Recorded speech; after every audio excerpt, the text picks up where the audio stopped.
Selamat pagi. Kita ketemu lagi dalam materi Bahasa Indonesia untuk pembelajaran kelas 2, akuntansi dan pemasaran.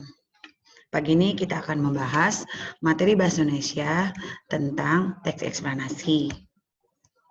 Pengertian teks eksplanasi adalah teks yang menjelaskan tentang proses atau tahapan, mengapa, bagaimana, dan terjadinya fenomena atau juga peristiwa berkaitan dengan alam, sosial, ilmiah, dan budaya.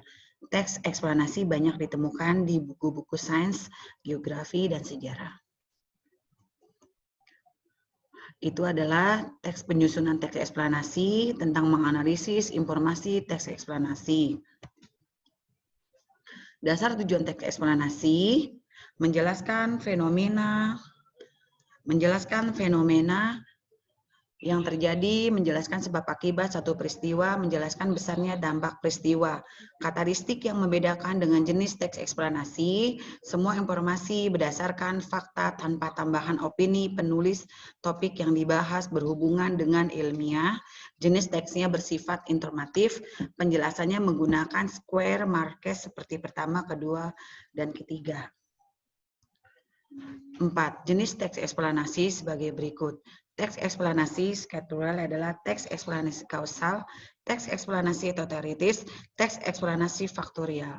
Jenis teks eksplanasi menurut News Department of School Education. 4 jenis teks eksplanasi sebagai berikut. Teks eksplanasi sequential, teks eksplanasi kausal, teks eksplanasi teoritis, dan teks eksplanasi faktorial.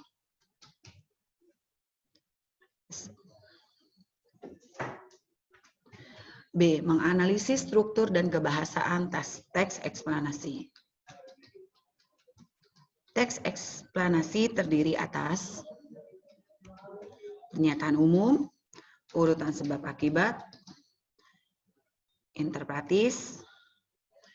C. Mengkonstruksikan informasi dalam teks eksplanasi.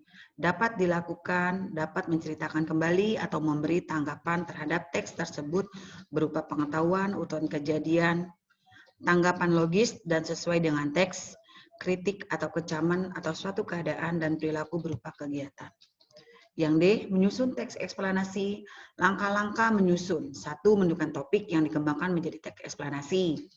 Menentukan topik suatu kejadian yang akan dipaparkan, menyusunkan kerangka karangan dengan struktur baku dari teks eksplanasi dengan susunan paragraf secara kualitas atau kronologis. Menyunting teks eksplanasi, terutama yang berhubungan dengan hal berikut. Ketetapan jenis teks, keterpaduan teks, struktur teks, kaidah kebahasaan, ketetapan penulisan, ejaan, dan tanda baca. Ya. Kata penutup dari teks eksplanasi adalah, dalam dunia bisnis, etika sangat diperlukan untuk mengelola dan menjalankan sebuah bisnis. Etika penulisan itu ditertuangkan dalam teks eksplanasi dengan etika yang baik, secara otomatis bisnis akan berjalan dengan baik. Lalu apa sebenarnya yang dimaksud dengan etika bisnis dalam teks eksplanasi? Etika bisnis merupakan kegiatan bisnis yang mencakup seluruh aspek secara berkaitan dengan individu, perusahaan, dan juga masyarakat. Etika bisnis dalam teks eksplanasi dengan tujuan membantu membentuk nilai, norma, serta penulisan yang baik dan benar. Perilaku karyawan dan pimpinannya. Etika bisnis dalam teks eksplanasi dapat dijadikan sebagai standar atau pedoman bagi karyawan dan pimpinannya dalam penulisan proposal. Etika bisnis dapat dijadikan sebagai standar atau pedoman bagi penulisan di teks eksplanasi di dalam perusahaan untuk menjadikan pedoman dalam bekerja dan penulisan dalam proposal dalam satu kegiatan. Ya, itu saja. Terima kasih. Cukup dalam teksnya. Kalian boleh catat, nanti kalian kemudian dikumpulkan kembali ke bukunya sama Bu Evi. Terima kasih. Assalamualaikum warahmatullahi wabarakatuh.